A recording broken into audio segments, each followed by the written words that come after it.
everybody? You are now tuned in to StarCHaser Central, a podcast about Charles Hamilton, music, moments, and everything in between. I'm Sick Braxton, and I'll be remiss to say that we live in a world where John Cena is a bad guy. I am Mike D. Jackson, and I approve of this message. Funny thing is, it's a bunch of people I've seen on TikTok and social media recently, like, oh my God, John Cena went heel for the first time. It's like, no, no, no, no, no, no, he didn't. He's already been heel. And the discourse is crazy. The what is it? Revisionist history has Hmm. been going wild. So I've been watching people talk about it. Someone brought up the remember when it was Cena versus Undertaker for like that whole, Hmm. promo thing? He's like people are like, oh well, that was like Dr. Thuganomics Cena. He was still heel. He was still that's how he started. People are like, oh no, but he was cool.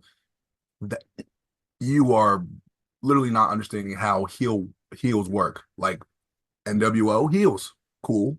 The Bloodline, Roman Reigns, really cool, still heel. DX heels, still cool. Eventually, they become so popular they become faces. But you know, so and either way, we're living in a crazy time of 2025. Cena being heel. So It's we never thought the day would come. I thought, especially with like it's being his last year, but here we are, man. That means anything's possible at this point. So, yeah. But how was your weekend, man? How was your weekend? weekend was good, man. Can't complain. Same old, the usual doings and dealings. How about you? Yeah, man, I had my mom and my grandma's birthday this weekend and, went down there to celebrate with them. I had a great time, I think, because the last thing I remember is John Cena turning heel.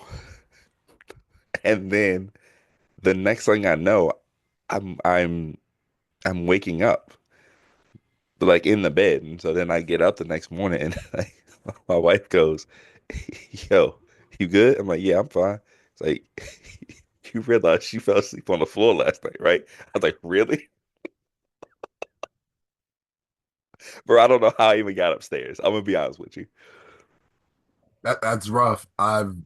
We've all had our nights like that, our moments. I know Friday I had a little bit more than I wanted to, and I showed out and whatnot. Never fell asleep on the floor. Never done that, and I hope I never have to check that off my quote unquote bucket list. So Yeah. Yeah, when I'm in a space where like I don't have to leave and I have a bed at the same spot, things get crazy. But I just think the shock of seeing John Cena turn heel destroyed my psyche, and then I just lost a whole bunch of time. So I'm gonna blame it on John. that's okay. John probably not going to care. You know what I mean? Like that. No. That's his whole MO now. You know what I Yeah, mean? It's all about him and getting that 17th title reign. yeah, So yeah. Old John would have cared. This John don't. not at all. Not at all. But we are here, man. We are here to do a couple things. We are in this the month of March, so that means the March Madness tournament will be commenced during this month. So the second half of our episode will be the bracket reveal. We will talk all about how nominations went, and we will reveal the bracket. But for the first half, we are reviewing the tape that you brought to us today, and we are reviewing Charles Hamilton, Cleveland Sushi. Yes, sir. Cleveland Sushi. Not sure how many people have heard this tape or heard of it. This is one of those projects that came out in 2017. YouTube says it was uploaded around December of 2017. There's a lot of hidden 2017 tapes where if you look them up, it'll just say whatever the name is of the tape, 2017. Um, it's an interesting name. I can tell you this. Charles told me that the reason why it's named that, we know his history with Cleveland. Um, Obviously, sushi is raw. I guess in Cleveland, if someone wants to give you a compliment on something, yo, that's raw. That's. So let's say if you were spitting some raw shit, that's like a compliment in Cleveland. So Charles Khan combining the two things, and that I guess that's where we go. So apparently, this is going to be some raw shit we're going to hear today. Okay. Okay. as we always ask, do you have you ever heard this tape before, or is this your first time, like it is myself? This is absolutely my first time. Never heard of the tape, never heard about it. Literally, when me and you were trying to figure out what we were going to review, I kind of basically just scrolled and I said, never seen this or heard of this. So here we are. So first time, um, very interesting, very interested in that's all I can say because I didn't know what to expect. I seen the cover and I'm like, okay, let's see. So Yeah, this one was we don't it's not saying we don't do many like later tapes, but we do a lot of the mid 2010s, a lot of early stuff. So it's good to kind of, get closer to like where we are today, with music. To shorter tape, I believe we got 7 songs here. So we're gonna go through that, like I said, for this first half of this episode, and go through each song and then give our rating like we do normally. First, let's talk about the cover. We see Sonic with some sushi. So it's at least on par with the name of the tape. Doesn't always happen with that. And it also looks like a Genesis cover, I believe that's what it looks like a Genesis cartridge from back in the day. How you feel about this? let me give a shout out to everyone not in the United States, because they call it the Mega Drive, I believe. So, Yes. so Genesis Mega Drive, whatever, you know what we're talking about. Um, I'm like, okay, this is like that's like the old school because eventually like they started to shy away from that. But I'm like, okay, it has like a little retro feel to it. Has Sonic, has the piece of sushi on there. Um, I'm like, okay. Um, I didn't have too many thoughts about it. I'm like, I see kind of where he's going with it, but still, it's one of those things kind of like in the old days. You look at a cover, you don't really know what you want to get until you actually open the game, the cartridge up, and actually play it. So, how did you feel about it? Do you have any special thoughts?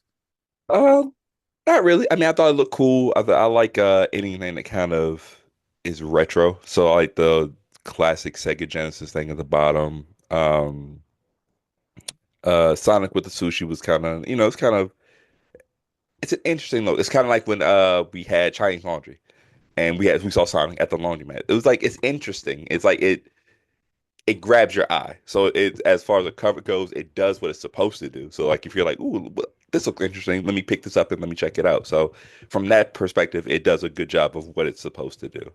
Um, let's just get right into it, man. We start off with Tower City. Tower City. Song comes in, the beat has that eerie and haunting feeling. That's on par for Charles.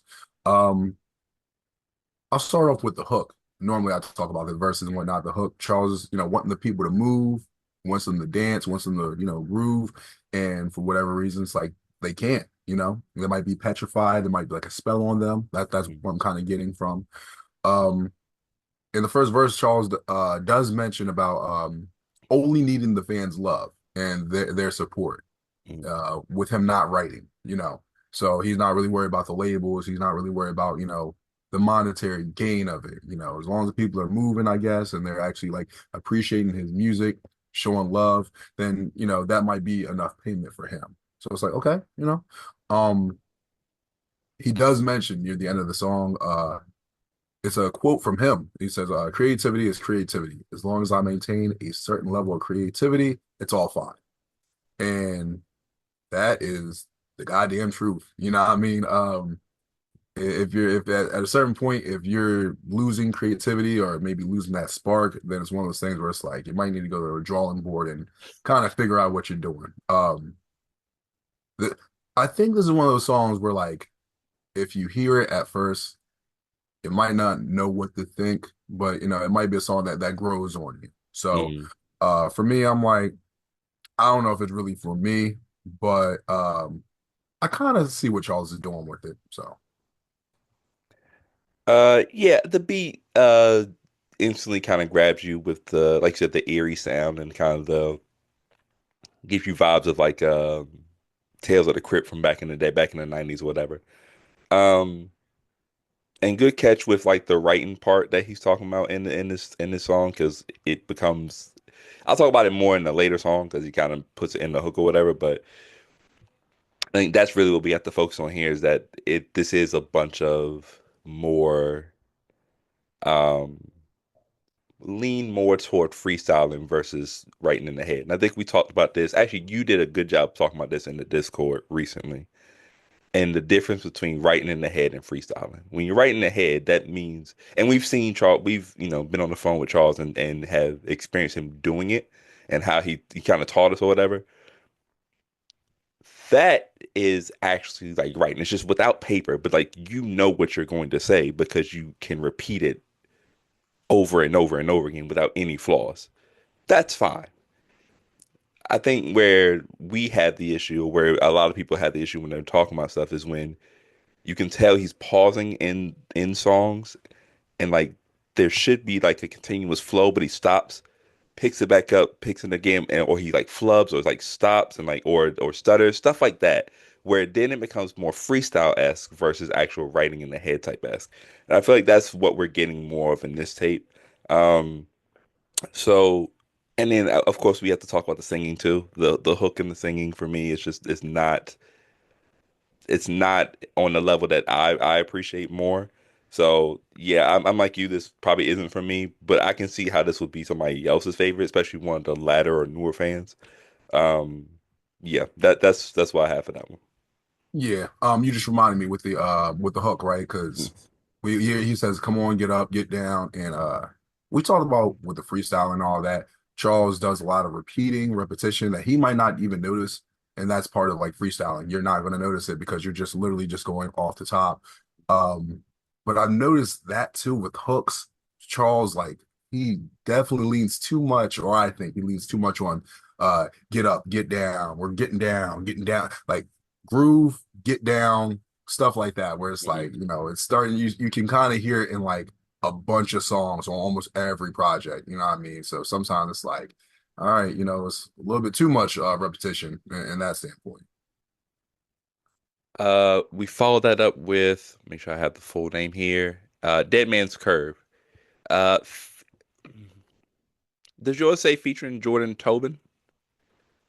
That is correct. Okay, can I ask you a question? I don't know who that is, but Okay, go ahead if that was the question. it was. It was either that or did you hear them at all on this thing? What I kind of thought it might have been, how let's say if we did a song together, right? But let's say you were the producer, or Hmm. you did like a bunch of the music instruments. The Hmm. song might still say Stick Braxton featuring Mike Jackson because technically it's still your song. You know what I Sure. mean? So I'm like, maybe it's one of those things where Charles sampled an artist, and that's what it was. Where he's like, you know what, I still want to give props to this person, or Got it. whatever the case is. Not saying that's what it is, but I'm like, maybe that's what that is. So I'm like, okay, because I didn't hear another person like rapping or singing on the song. Right. But if it was, I'm like, it could have been a sample. And, Charles just wanted to be like, hey, this is so and so, such and such. I want to give props to them. Listen to their stuff, too. Yeah. Um, so that comes on, and I just feel like it's more of the same. I feel like it's gonna be a lot of that on this tape. I think we're going back into that repetition thing too, because I feel like, excuse me, there's not much to differentiate between song one and song two. I feel like it's like a longer continuation of the first song, just with a different tempo, less eeriness to it. It's just like it's almost like old school side A, side B type of situation where it's like this is the same song, but here's the side B version. You know what I'm saying? So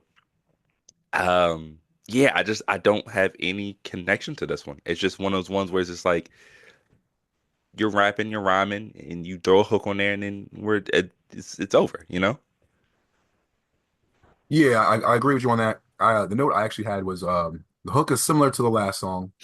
Charles wanting to make the people move again, Hmm. saying Hmm. something similar. But then he also mentions wanting love, but he kind of alluded to that on the first song, just not in the hook. It's just the Yeah. whole thing of like, wanting love, wanting the appreciation, maybe I don't want to say worship, you know what I mean, but wanting some type of acclaim from the people that that are listening. Hmm. Um, and I know in the first verse he's talking about like missing the city, and I'm pretty sure he's talking about Cleveland, maybe not New Yeah. York, but probably talking about Cleveland, how the city has changed.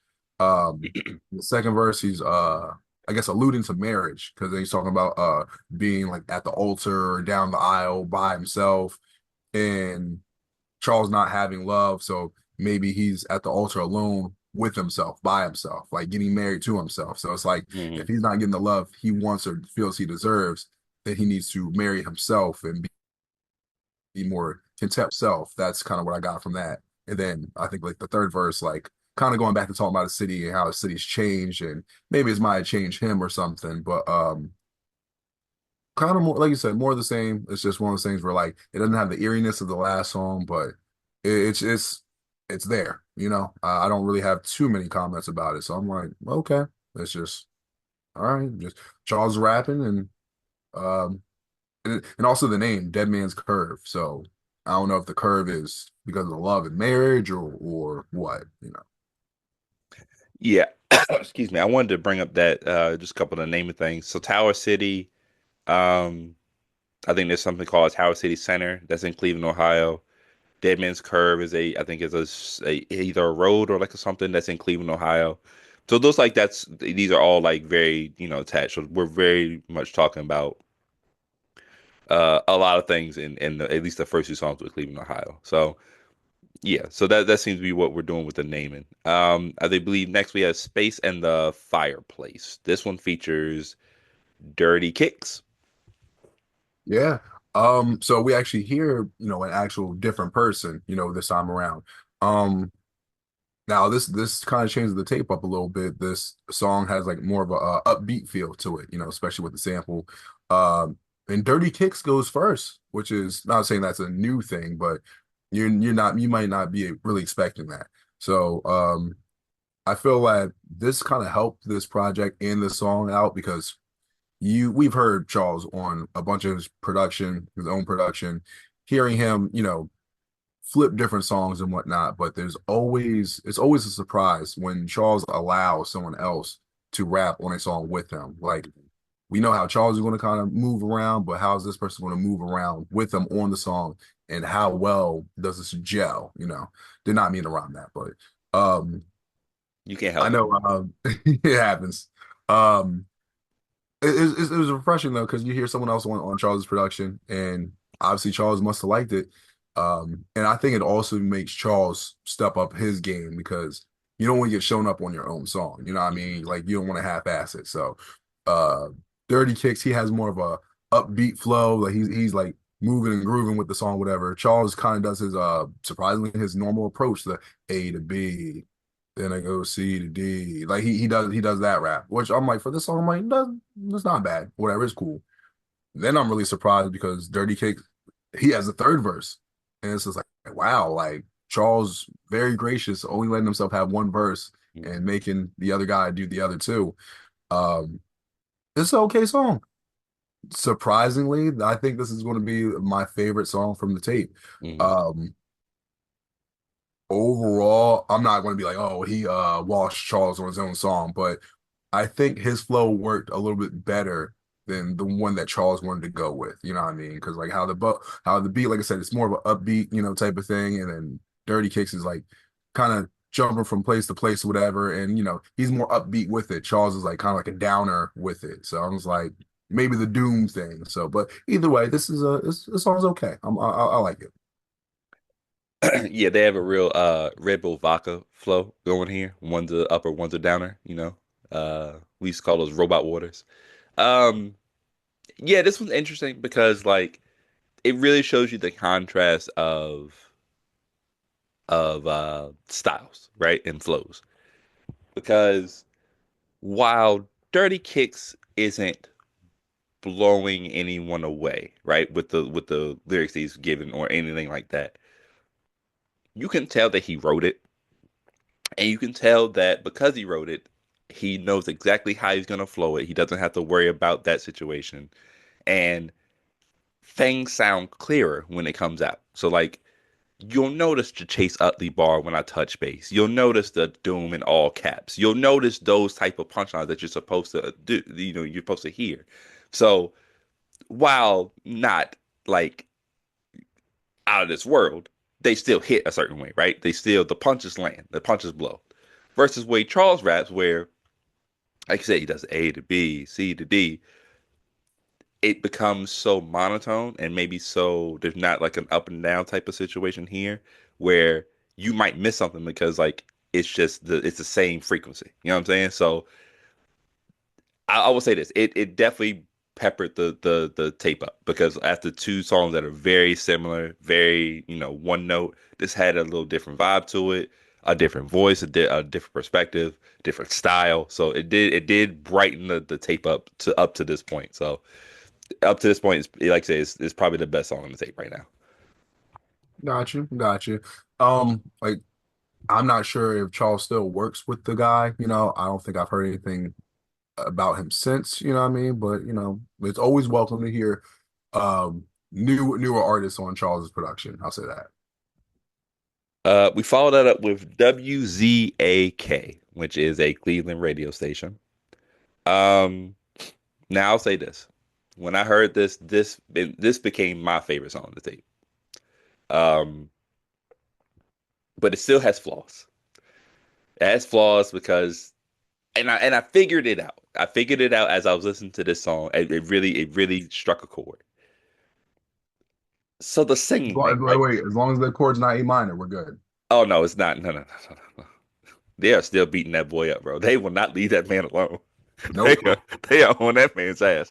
Uh, um,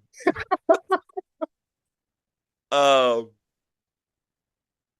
the singers that when Charles sings like that, it reminds me of the dudes. Those singers in like TV shows, movies, where there's a dude on stage, one spotlight, the mic with the mic stand, but it's not like the rapper mic, but it's like the old school bluesy type mic. They got the fedora on, built to the front, and they do that thing where they caress the mic or whatever. He sings like that's the way he wants to sound, but it doesn't match. You know what I'm saying? He puts that effort into it, and that's how he views or wants to view himself as a singer.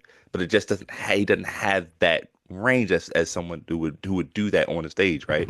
So when I hear that, it's like you're saying some stuff, but I wish you would find a different way to approach that singing portion. With that being said, the song is fine. Again, it's that broken flow that he does, where it's da da da, pause, whatever, right? The main thing I want to talk about is just the hook, where he basically says, "If I could, I would write a silly song, but if I'm right and I don't have to write, then I'm good."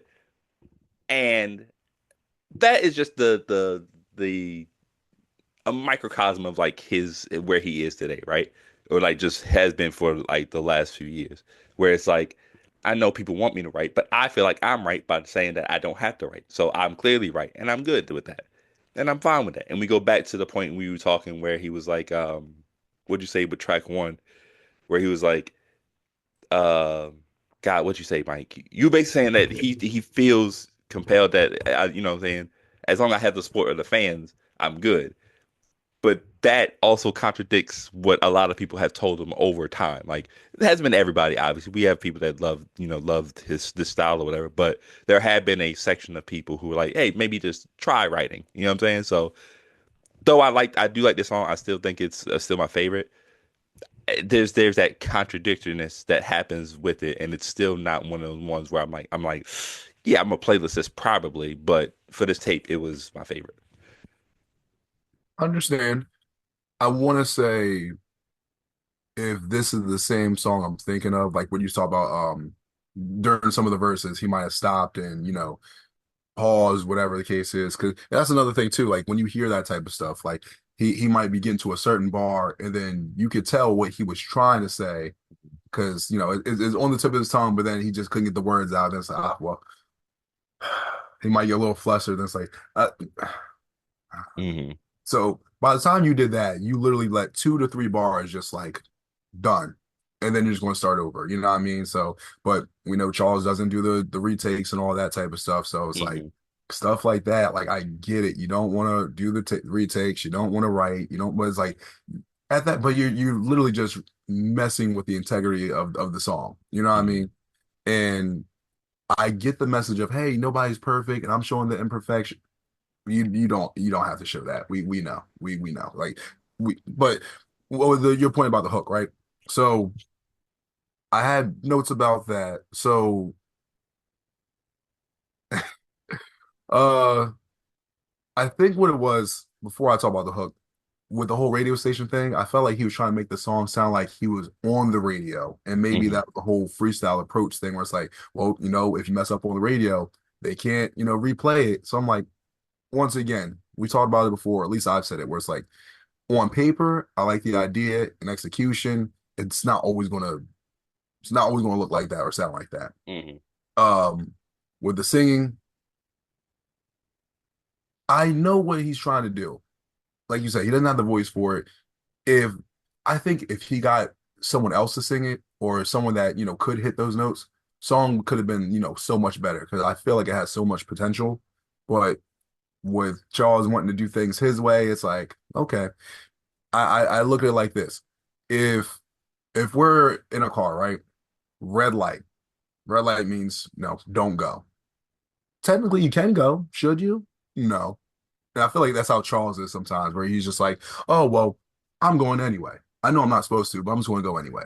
Hmm. And it's like, okay, technically you can go. But if you smack your car into someone else's car, then you're going to have to deal with the repercussions of that.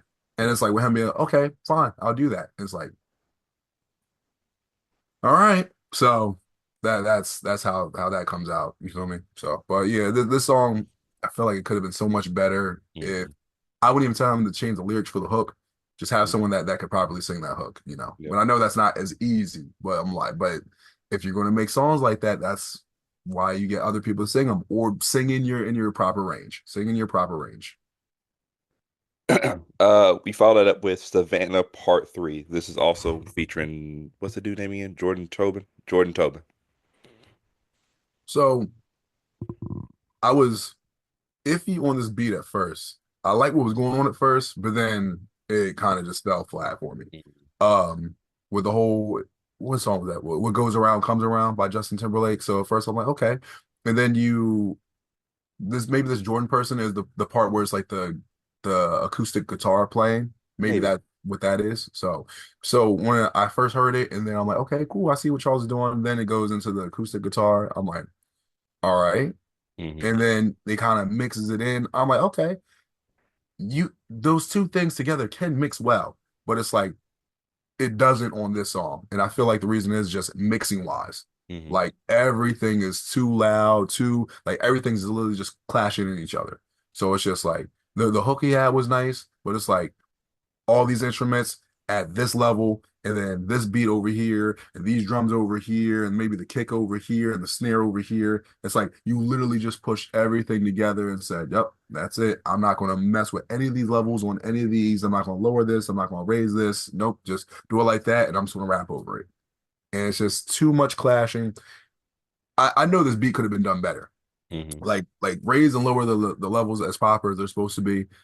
The two ideas they work, but I'm like, I'm just gonna say I feel like that was just lazy work. That beat could have been so much better, and I've seen Charles do it before, so it's like that beat could have been like this, and I think this probably would have been my favorite if things were done the proper way. Because I think he has an actual really good song here, but the way that he chose to go about it, I'm just like ah, ends up not being enjoyable listen. I'll say that. Yeah, I was gonna say it too. It just feels like you have the sample that's going on. You like you have the guitar thing going on, and then when it all converges into like one at one time, it's like the vocals get drowned out so fast. Not as bad as a later song, but definitely it gets drowned out. And like you said, I feel like Charles was really trying to get really vulnerable and emotional on this track or whatever. So it would have been nice to be able to hear that more clearly. Um, but yeah, I just think, like you said, I think that the way in which this was mixed or not mixed, depending on, how Charles did it, it did not the execution was flawed. I'll say that. And it didn't meet the lofty expectations I think me and you both had. But I feel like you said, I think there is a good song here. I just wish it was done better. Remember, we just reviewed it recently on STH2. The one song, it was the second Sonic uses spring and ring power. It was the Hmm. Oil Ocean with the Hmm. pop campaign. Same thing. Literally, I feel like it was the same situation where he took this sound and this sound and just said, put them together. That's it. Don't raise or lower. And it's like you can't always just like match them like a perfect puzzle piece. Some things have to be lowered or higher. And in that instance, I remember saying before, I'm like, either go with this one or go with this one. If you're not Yeah. going to mix them, in a better way, choose one or the other. Yeah. So Um, at Your Mama's House is the next song. Um, Samples The Dream, and I believe it's what is that name song? Shorty's a 10? that's the edited version, but the real Yeah. version is Shorty. What is it? Shorty is the shit. Shorty's Whatever. the shit, yeah. Yeah. Um, I actually like the edited version better. You know, when those situations where it's like, you know what, the edited version is better. You don't actually need the cursing in this version. it wasn't necessary. The 10 thing works out better. You know, Todd Dillinger was somewhere like, oh, this is my shit. Um, You mean uh, Tim this or this or is Sean, whatever his name is. yeah, Sean Spears, whatever his name is. Shout out to him. Shout out to Peyton Royce. Um, yeah, it's interesting, man. I think depending on what playlist you use, you could tell this was the most viewed, listened to song. And then when I look at these playlists, I look for a few things. Usually, what ends up happening is the first song is always the most listened to because it's the first song. Then, whatever the next highest is or is the highest, that's the one people tend to think is the best song or their favorite song. That was this case. I just feel like this may have been a case of the sample carrying. You know, I that's the main thing I remember from this song is the sample. Like it's I don't really remember anything that Charles did or said on this tape. I do think it's again more so of the freestyling thing, not really, uh not really the flow's not as consistent and things like that. So yeah, I don't know. I just feel I have no attachment to this besides the sample. I was like, ooh, I remember this song when I was in school, and that's it. Yeah. Um. So when the beat first came in, it did the he didn't do the Pharrell 4 count, but basically close to it. And I'm like, oh, we're about to get something like a little bit more dancey, a little bit more upbeat, and then it ends up not really being like that. Charles talks on the first verse about like running away from danger, gun in his face, and then I thought about it because the hook, he's doing like the singing thing. So I'm like, okay, the maybe he's talking about like just the painful or abuse that he's dealt with before. And, the singing part is like, trying to like hush a baby down or, calm a child down. You sing to him to, Hmm. calm him down. So I'm like, okay, I think that's what he's going for in that. But then the other verses, I, it's like, what are you talking about in the other verses? Because it's just like, he's, it's so weird because in the verses, he's doing the monotone thing, just like, I'm doing this, then I go to that, I go to bat, my shoes are black. Like he's rapping like that. And Hmm. then then the hook is if you want to ride the ride. Like he's like really bubbly on the hook, but Yeah. then he goes back down to being monotone. So for the verses, and it's just like uh, you know. Um the one thing we talking about the singing thing, I think it was for this song. Actually, yeah, I think it was for this when he was doing the hook. Like I think at the end of the part of him singing is like he like did an extra like a little bit extra. It's like you didn't have to do that. Just you're Hmm. doing the singing part. You're staying in your range, and then he goes for me. He does like when he does stuff like that. I'm like you didn't have to. Nah, like you were cool with what you were doing or whatever. That was fine. And then it's like I feel like he can't help himself. We're like I'm gonna add an extra. Yeah, it's like no, Yeah. like you don't have to. Like it was fine how it was. Um, Personally, it sounds like Charles was like struggling to keep going with the song, and he like basically like lost interest like halfway through. Like Hmm. maybe he's like, oh, I got a really good idea with this, and then it's like, well, I already started the song, so I might as well just finish it. And I'm just going to say whatever comes to mind. That's what it sounds like to me. And you can't really tell that when someone writes because if you have writer's block, the song is just not going to come out. Yep. But Charles, since he writes in his head, he freestyles, he's just going to say what happens. So, uh, yeah, I don't know, but it basically just sounded like he just lost interest in the song and then just felt like, well, I got to finish it now. So, We finished the tape off with Hell No. Um, do you want to start? Do you want me to go, yeah, man? yeah. Okay. Hell yes, I would like to. All Uh, right. so he flips You Should Be Here by Raphael Sadiq. You know, he's done it before. Mm. Um, Listen, this song has the worst vocal quality because how the song starts, you hear the original song, whatever, and how he's flipped it, and then Charles comes in. You really can't hear what Charles is saying. You really can't hear it. The other songs aren't like this. The other songs kind of have that lo-fi quality, but not to this level. Um, I I don't even know what he's doing with the hook, because he does like a little like I guess singing thing, but no, I don't like the song. Do not like it at all. Don't like the direction he went in. Don't know what he was doing. I just no. Yeah, this song's called Hell No, man. And unfortunately, that is the direction that I'd take with this song. Like you said, the vocals are just way too low.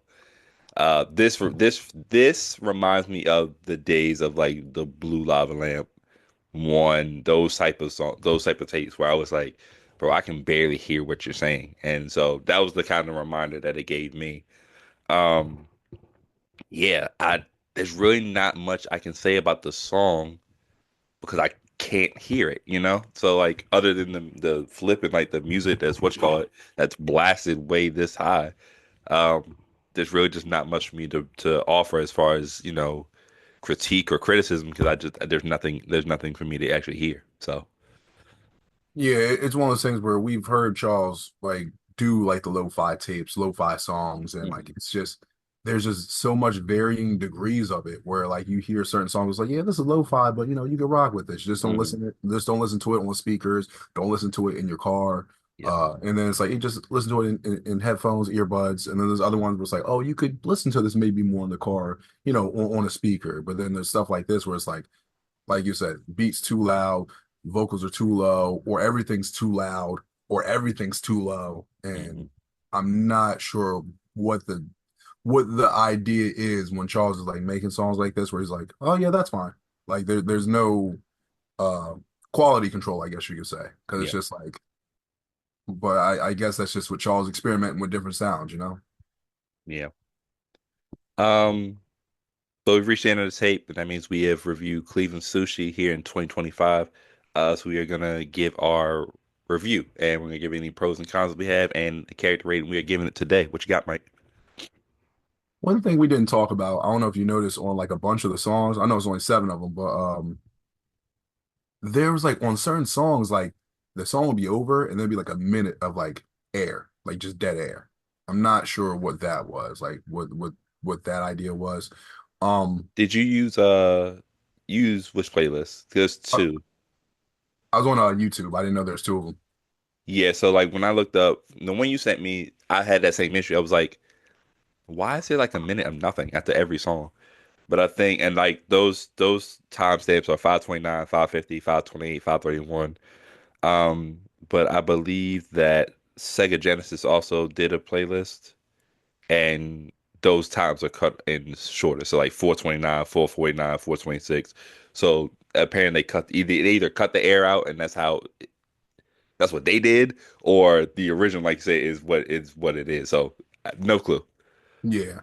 Charles, if you're watching, you can let us know, like, was that your idea to have the extra air in there, or, was that like it could have been an error, just Yeah. like with finishing the song, whatever, and didn't notice. Because not every song. Right. Um, Now I will say this, there are some decent beats on here.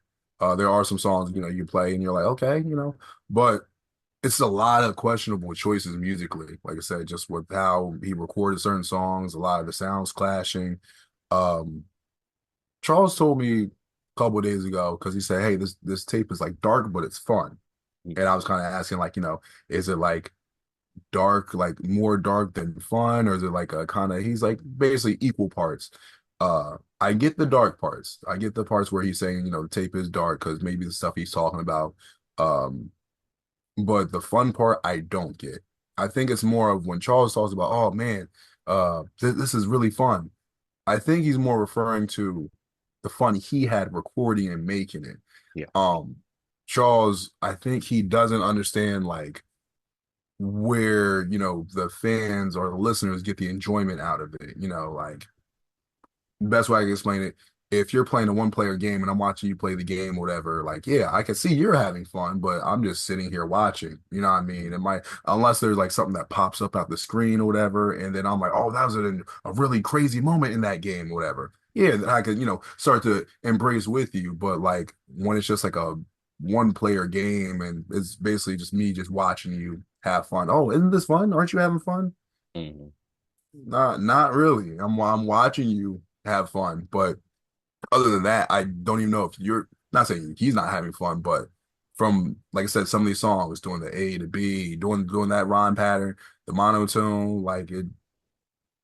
I don't hear the fun. You know what I mean? Like, but overall, I'm just going. It's Robotnik. This tape did I listened to it a couple times, just to make sure, and there's not really any song I really enjoy that much that I want to go back to. Like the one song with Dirty Kicks is cool, whatever, but I wouldn't go back to the tape just for that. And Hmm. then there's a couple songs where it's like, oh, they have potential, but it's either the singing or the sound clash, and just yeah, this tape is not for me. It was a nice attempt. I wanted to try something different, but this is one of those tapes where I did not enjoy my listens, but maybe other people, could kind of point me to the right direction. But what's your thoughts on it? I like your video game analogy, right? Where Charles tells us a lot that, man, I wish you could have been in, the studio with me or with me while I was recording this. And it's like using your video game analogy. It's like, yeah, like in your analogy, right? That person that's in there watching you play could still technically have fun if they're enthralled in the story. But they're also with you as you're playing the game. Whereas we're not with him when he's making the music. So it's possible that there were some fun memories that are connected to this tape where like he has core memories where it's like, oh, I remember when I was doing this, I recorded this was happening, or that was happening. And it's not always like that for him because there are tapes that are associated with stuff that he doesn't like to remember all the time, right? So when he says stuff like that, I do feel for him because I it does feel like he has like positive memories toward these songs. But unfortunately, we're not with him during that time. So we can only address it via the music, right? Um, and this tape, this is any flaw that or a critique of Charles that anyone's had over the years is present on this tape. I think is the best way to explain it. And they're all over the tape. Where even songs that you may like WZAK for me, there's stuff there where it's like I just wish that he did something different here to tighten this song up a little bit. Um, like I said, 7 songs of just sound issues, freestyling that isn't consistent. Singing quality is just all over the place. It's just one of those things where it's like I know there's good 2017 music. I mean, oh yeah, we haven't even released that yet. Or like within like 2016, 2017, which is a tape that we did that's kind of in this time frame that we enjoyed, that we just haven't released yet. But it's one of those things where you literally have to dig and try to find it for yourself. And I'm glad that we did try it, because that's what we do here on the podcast. We like to go in, we like to try to discover these gems that maybe people haven't heard yet. I'll just say this one isn't for me. It's also robotic for me. I think that, you know, I could see a newer fan maybe, gravitating on this and maybe have a better understanding or better feel for what he's doing on the tape. But just for me and my likings, it doesn't resonate for me. Understand. And of course, there's going to be some other lo-fi tapes we're going to go through, and they're going to have their varying degrees. So, um, I don't want it to be like, oh man, just you gotta get used to the lo-fi sound because no, there's definitely some lo-fi stuff I do like. So, but in due time, we'll get to that, and I'm gonna just steal this from you or whatever. What do you guys think? Because I know there's been some people that said, "Hey, I stopped listening at this point. I started picking up music at this point." So I think this area of 2017 gets missed a lot. So definitely let us know what you guys think. You know what I mean? Like, are we missing something here, or are we right? Let us know seriously, because sometimes when I have tapes like this, I'm like, there's something that either I'm just not getting or what. But now we are here. We are here to review, not even review, we're here to reveal the March Madness bracket for 2025. We put out a poll over the past week, um, and we had people, pick what they wanted to choose, and Best Beat won. And then we had the fans, nominate three songs or three beats, and that's going to be very adamant beats. We'll drop that point home a little bit later. Three beats that they would like to, nominate for this tournament. Great turnout. We'll start off by saying that. Great turnout, Mike. I think we had like so many votes.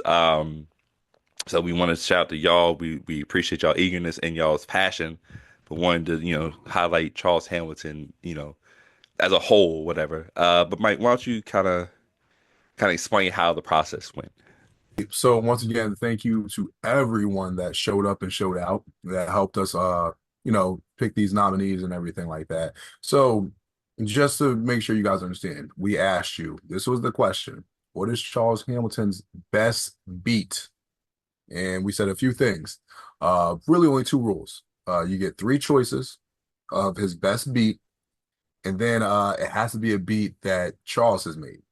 And I know that some of y'all, or new or maybe not as familiar, because I want to say a lot of the people that voted, they might not be up to date Star Chasers. So it might have been like some older fans that said, "Oh, wait a minute, I remember Charles Hampton. Let me join in. Let me go ahead." Hmm. So here's the thing. Before we actually say the names and whatnot, uh, just a reminder, if your song or your nomination doesn't pop up on here, um, a few things. One, might not have got enough votes. Two, Charles did not make that beat, or he did not make it by himself. Um, I want to give a shout out to Charles and Shalik for stepping in. So I'll give you an example. I'm not gonna say the name, but someone was just like, "Hey, one of the songs I want to pick is Conversations with God." Conversation with God was produced by Charles and Shalik, you know? So um let me give another example I've seen on here. Party of Five was very popular. Oh, Party of Number One, I think that's my favorite song from Staff Development, made by Shalik. And I'm just like, man, someone else, Air Conditioner, Yep. made by Shalik. So there's a lot of beats that y'all might not have known made by Shalik, or made by someone else, or made, with Charles and someone else, you know what I mean? Hmm. So um or someone did Deja Vu. That was produced by DJ Toomp, you know Hmm. what I mean? So so it's understandable. Some of the songs you guys didn't know. Some, it's like, hey, oh, Ron McDonald. Um, Nobody can fuck with me. And I'm loving this beat, so nobody can fuck with Shalik. Like, It's I, right there. I feel like he said that. It's right there. Or oh, no one said this, but I would have loved to if we could have. Pretty Memories. Shalik on the boards, what up? Mm. Yeah. Says it right there, man. Sorry. But yeah, other than that, we had obviously everyone give their nominations, everyone give their votes in or whatever. We tally them up, and boom, we got what we got, So pretty simple, I like to say. Yeah. Again, I appreciate you guys' passion. I just think it's funny that you all like threw like honorable mentions in there or tried to like vote twice with like the same account. It's like, like three is just it's a number. It's like no matter how many times you flip it, it's gonna be three. Like one, two, three, that's it. So Yeah, um let me make sure we add that in there. I'm not gonna say no names again, whatever, but there's a couple of y'all where when we scrolled on there, we would see, your first thing saying, oh, these three, or oh, some people they just only said one song, which I'm yeah, surprised. I'm like, you got two more. You don't have to, Ray but J One Wish. yeah, but some of y'all were just like, oh yeah, these three, and then let me add this one in there. For some people, I understand because technically it's like, oh well, one of the songs you said wasn't an Right. actual, it's a Shaolin beat or something like that. But then, oh, I actually want to name this too. I want to name this. One person, I think they said, yo, this whole project from this. I'm like, I need you to say three of those songs from the project. And you can't nominate a whole project. Someone said, I think that's Charles Hamilton. They were like, Yep. oh, that whole project there. Yep. Someone was upset because it's like, oh, well, no one said anything from this project here. You can nominate them. You can, Yeah. but it was three. We told y'all three. It wasn't, but I'm gonna be honest, some of y'all are dumb as fuck or something. Yo. And I'm saying this, not Stig's not saying this, Charles is not saying this, I'm saying this. So if you have a problem, you can talk to me about it. Like it was written down. It was written down, bro. Like you're telling me you can't read. You're telling me you can't read. So all right. Yo, you're wild though. Um, but yeah, man. Again, we appreciate y'all showing out though. It was cool seeing all the different beats that were chosen. Um, a lot of ones that I was like, oh, okay. I know people felt that highly about that beat or whatever. Um, now what ended up did ha I will say what did end up happening is um 18 songs ended up having multiple votes. So me and Mike did have to make a executive decision and shave off two so we can have our traditional 16 uh person tournament. And uh just for clarity, just to let people know, because it is what it is. It's our pod. We dropped Supernatural Vacation. So anybody who's watched this pod knows how I feel about, intervention in that song in particular, and as well as 3 Pound Bullet from This Perfect Life. So we just felt like the other two that we saved would be a better fit for the tournament. And remember, I cannot stress this again. I cannot stress this enough. We did not pick these songs. This is all y'all. So the votes that y'all did, you can't get mad at us. So before you think about typing in this comment section, because I see you right now. You right there. You're typing right now. You're like, I can't believe that this didn't make it. And I'm like, I'm gonna ask you, did you vote? You could have rallied the other starters. Like, you remember this song? You could have gotten people. You could have started a campaign. Our presidency is probably bought now. You could have did the exact same thing, but you didn't. So that I don't know what to tell you. So these are the 16 that we're doing. Next year, maybe vote harder. I don't know. Yeah, because there's a couple songs, even Charles got the vote. Charles voted, Yeah, but like it did. all the songs that he picked literally was just one vote. And a bunch of y'all put some of y'all just picked some really nice songs that just didn't get enough votes. Yeah. Some of y'all picked very obscure Charles Hamilton songs that only got one vote. Um, one of the songs that I love that didn't make it, I actually want to give this person a shout out because they deserve it. Who actually voted for the one song I wanted? Only got one vote, unfortunately. So I gotta sit there and deal with it. I'm gonna be upset because I can't find it now. Listen, long story short, one person voted for your girl. And y'all know how I feel about your girl. Your girl, yeah, your girl. Man. Um, if I Uh, could have, BG the Iceberg on Twitter. Shout out to you for voting for your girl. You know what I mean? But if I could have voted, definitely I would have probably voted for that just to make sure that got on there. But right. you know, Yeah. those are the breaks. Uh, but without any further ado, man, I'm ready to reveal the bracket. Are you ready, man? Yeah, I'm ready. All right. As always, it's a 16 team or person tournament. Um, we'll vote each week. We'll have the polls out. We'll do it, just like we did last year. If you haven't seen those episodes, I believe what I say they were 19 through 23. Go back and watch episodes 19 through 23. You'll see how that works. Okay. The number one overall seed, which, I think we kind of figured it would happen just based about how this works with Charles, was Brooklyn Girls. Received the most votes by any song or any beat here. It will be taking on 16 seed overall. I'm a nerd from 10 Things I Hate About Me. Are we actually going to talk about the matchups, how we feel about it? Because I don't want to ruin it, man. All right, okay. We don't have to. We don't have to. Uh, We can yeah, we can talk about overall later at the end. yeah. Let's do that. Let's do that. All right. Same side of that bracket or same side in the quadrant is number nine reprimanded taking on number eight, the North Pole. At number four, in the bottom left portion of the bracket, we have number four, Rihanna versus number 13, She's So High. And then same quadrant, we have number five, DSW taking on number 12, Pleasant Overthinking. On the right side of the bracket, we have number two, The Penthouse Elevator taking on number 15, Rosado. And same portion, we have number 10, Neverland taking on number seven, Choices Away for Alex. And then on the bottom right, we have Windows Media Player at number three seed, taking on number 14. I'm more concerned with love. I'm more concerned with love more than life. And at number 11, we have new music from CH taking on number six, Star Chasers. So those are your choices, people. That is the bracket. Mike, what are your overall thoughts about the choices that were made? And yeah, let's just start with that, with the choices that were made. Before we talk about that, one thing I want to make sure this is clear for anyone wondering about these songs, Hmm. uh, and the validity of them. If Charles made them, we text Charles and we made sure we're like, hey, these songs that are on here, whatever, we want to make sure these have all been made by you, solo produced by you. Is that correct? He said, yes, they are all mine.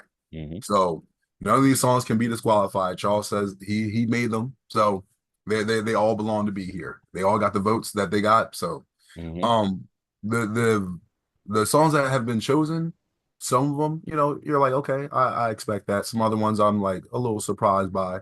Sure. Um Overall though, if you notice, I think we talked about it before, there's a bunch of awkward on here. Yep. Um so and not only that, it's like most of this music is from like 2008, 2010 era. You know what I mean? Like if you look at it, like literally Broken Girls, obviously like Hmm. most popular song. So it's like I see why that's on there. Um yeah, literally everything from here is like 2008 to maybe 2010 the latest. Like Yep. there's nothing past that. Not even like a 2011 song. You know what I mean? Yep. That pocket. Um, Once again, like you said, you guys chose these songs, not us. We did not choose. yeah, just the which listen, that's the pop if that's the I mean, listen, we all know that a lot of people talk about that era of Charles Hampton. That's the popular choice that, people chose. That's the choice that people chose. Um, Now you did want to you wanted to have us come in and say what beats we would have liked to see in the tournament. What were the three that you had? Right. Yeah, I was like, just for shits and giggles, like if we were able to vote, what would we have picked? I remember someone was like upset because Brooklyn Girls, and it's like, bro, like his most popular song is like that's what brought I think a lot of people to the dance. So it's like, Yep. bro, if you just play that beat, it's just like, It's eh, nostalgic, man. It's yeah, nostalgic. yeah. Can you really be mad at that song? So here's my theory, right? Because I actually was surprised this song didn't make it. Loser. I don't think I saw that many votes for Loser. There was a vote for one for loser and one for loser's revenge. Yeah, so I was just in my head, I'm like, Loser didn't make it? Really? I'm like, man, I thought like it would have had more votes. So I had to Bro, keep the double. the fact that there's ooh, only one Pink Lava Lamp song really shocks me. Yeah, I figured there would at least be two. I think someone did vote for Writing in the Sky, but it probably only Hmm. got one vote. So like I expected maybe that to make it, like at least that one to make it. But I'm like, Loser didn't make it. Wow. Yeah. Another one I'm surprised by for Awkward that didn't make it. In case I actually get her, I was like, wow, that didn't make it. And even I know we're talking about the beats or whatever. I'm like, I still Right. like Yeah. for both of those, I feel like both of those would have made that like shoe in. So I'm like, Got to vote, but again, not enough. yeah. Part of me was just like, I don't want to vote for Brooklyn Girls. Like for me, I'm like, I wouldn't want to vote for Brooklyn Girls, but like part of me is like, you know what? I probably would have, like if I could have voted, but I'm like, you know what? Nah. Where's my fucking Genesis? I think that could have done Yeah. probably decently on there. So those are my three. What about you? For me, because I saw this trend that was just happening recently. It was like beats that kind of changed your life, and it's crazy because Charles voted for it. I will never forget where I was when I heard the N word, bro. I will never forget it. I just thought that flip of Mr. Rogers was just so crazy to me. I was like, why would anyone think to do this? And then just hearing that beat, insane. Um, Wait, real quick. When you talk about the first time you heard the N word, you talking about the song or the first time you heard the like someone called you the like Hulk Hogan? Like, first and foremost, no one has ever made that horrible mistake. Second of all right, you ready? Hey, you ready? you can say it. Like if you say the hard ER, something they gonna talk about you more than me. I'm gonna tell you that right now. They be like, "Yo, what is up with Buddy?" Uh, I hate myself. uh, second one I have is wait till I get my money right. I thought again, flipping the prices right junk was just fly. I thought that was really dope. And then my third, I was thinking about, I was like, I want to kind of do one that's a little bit later, but one I like. G's apartment. I really like G's apartment. That beat is always fly to me. I always thought that was something um that would be I would like to hear other rappers on it just to see how they would flow on it. You know what I'm saying? So those would be my three if I had a vote. But yeah, again, this wasn't our thing. This is more about the fans and what they wanted to see. I'm not telling you who I think is going to win because I don't know if I told y'all last year. I know I Yeah, told you. I yeah, told yeah. you, Yeah. but Yeah. I so got so you. so I'm not telling y'all who I think is going to win. This year Yeah. I think we'll be right again. I'll tell you. Actually, I did already tell you already, but I will say this. Um, there's two songs that I think that are like just going to like blow past. They're just literally just going to like they're going to basically be like John Cena, like, oh, I'm inserting myself in the elimination chamber. It's like you didn't even. No, it doesn't matter. I think there's Yeah. two songs that are just going to literally like just be like, oh, we're going to meet at the finals probably, or at least like the final four. And then I want to say there's at least one or two other songs where I'm like, I think they're going to surprise some people and they'll end up making the final four, or at least one other one will just be like, like I feel like everyone's going to like be like, I can't not vote for that one because that beat is like Charles Hamilton. So, um, and I think What the final two will be basically one song that you probably already figure is going to be there, and then it's going to be the other one's going to be maybe an underdog or one that okay. kind of has a fighting chance. I'll say that. Okay. Any of these matchups intrigue you the most where you think that's gonna be the closest one, at least for opening round?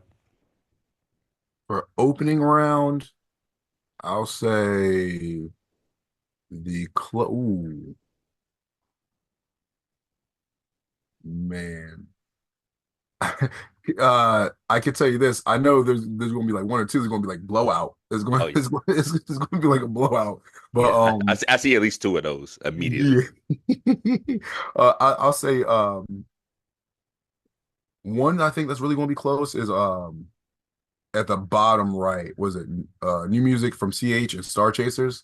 I think that's going to be like because they're like so different, but at the same time, like if you were there when new music from Charles Hampton came out, then you Yeah. know it's like an anthem. But then Star Chasers is also an anthem. Yep. So it's just like, but they're like in two different directions of being anthems. So it's like that one will be like I'm interested to see how that one goes. For me, I'm gonna venture over to the bottom left quadrant, and I think DSW and Pleasant Overthinking is gonna be closer than what we think. I think that while Pleasant Overthinking is very iconic, I think DSW beat is like very smooth, and I think they have a very not like a not super identical, but they're like the Usos. They're fraternal twins, but we're like, bro, they look exactly the same. You know what I'm saying? Like they're not identical twins, which is wild, but like they pretty much look the same. I think that's gonna be closer than what people think. Um Now we do need to make one distinction, very important for the integrity of this voting process. So we're not like our US government. Please, this tournament is for best beat. It is not for best song. Mike, can you please repeat those words for the people? Um, once again, so you guys know this, geez, March Madness 2025. This is for Charles Hamilton's best beat, his best instrumental. not the best song. So when you guys are voting, while we're doing this every week, please keep that in mind. We're focusing on the beat and the instrumental. Which beat is better? Not how he performed on verse 2 of track 7. No, we're just talking about the beat itself.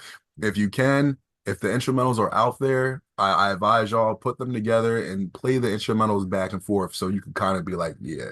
And of course, you might want to sing along to the song, whatever, but just try to focus on the beats themselves. It's the best beat tournament March Madness bracket, not the best song, best beat, best instrumental. All right. Yes. Yes. So when you like I said, like Mike said, if you can find the instrumental, do the instrumental. If not, when you're listening to the song, focus on the beat, not the song. Again, the other thing I want to stress to you is again, I see you in the comment section already. Do not say, how could they have picked these 16? These aren't the best beats. This is the best beats chosen by the fans. So the only person that you go to a mirror and then talk to that person because that's who you have to blame, not us. We gave you the power. So that's what it is. I'm we're gonna have a blast doing this. We love doing this. We had a blast last year. Hopefully have a good time this year. But this is on you. So yeah, Good luck to all 16 participants. Hopefully we get some great fights out of all of them. And we want to make sure we see you guys every week when we ask for the voting. You'll see obviously when this episode comes out where you can vote at, whatever. We'll have everything in the brackets saying, hey, this is this versus this versus this, whatever. You pick one. And then obviously we're going to give you about a week, whatever, to vote. And then once that's done. We move on to the next one. So just in case this is your first time and you weren't here last year for the brackets and the voting or whatever. So you'll get a couple days and then just vote away. So please help out. absolutely. Um, but yeah, again, please vote for on March Madness, and you can also follow us and subscribe to us over on StarCHaser Central on YouTube. You can also follow us on our individual. No, wow, we have an actual Twitter. Star CH Central over on Twitter. Then you can follow us on our individual pages. I'm gonna stick around 54 STIK around 54 on Twitter and Instagram. Mike, where can they find you, buddy? On Instagram, the Mike Jackson, Mike Jackson. On Twitter, Mike D Jackson. That's Mike D Jackson. 1D, 2 E's. Holla at me. Make sure you guys are following Charles on Twitter at Charles Hamilton. Make sure you subscribe to him on his YouTube at the talented Mr. Hamilton. You never know when he's going to be dropping some new music, a new live. You never know. So make sure you're subscribed. Last but not least, it's been a while, but still, you never know. Charles is here. Charles is there. Um, Make sure that if you're not in tune yet, make sure you are checking out the blog. Enter the hamilton.blogspot.com. There it is. Yeah. So this will be the format going forward, at least for the next few weeks. We will have we'll have the first half of the episode either talking about tape or subject, probably tape more than likely. And then the second half, we'll go over the results of the tournament and the voting, and then we'll, reveal what the next matchups are. So yeah, just be sure to look out for that. And yeah, we are excited for 2025 March Madness to commence, and hope that everybody participates and we have a good time, man. Mike, you have anything for the people before we head out? Thank you guys again for checking out another episode. Like Stick said, we're still going to be reviewing tapes, more of the shorter ones, just so we can, still do the March Madness thing. So we're going to be multitasking, but stay tuned. It's going to be a great March, especially because they save the best for last. Y'all already know. You don't, you'll figure out. So Yes. Aries season is right around the corner. But we are now logging out of the StarCHaser Central podcast, man, where we always encourage you to follow your dreams and reach for the stars. So, you think you're untouchable? Word life. This is basic thugonomics. This is basic thugonomics.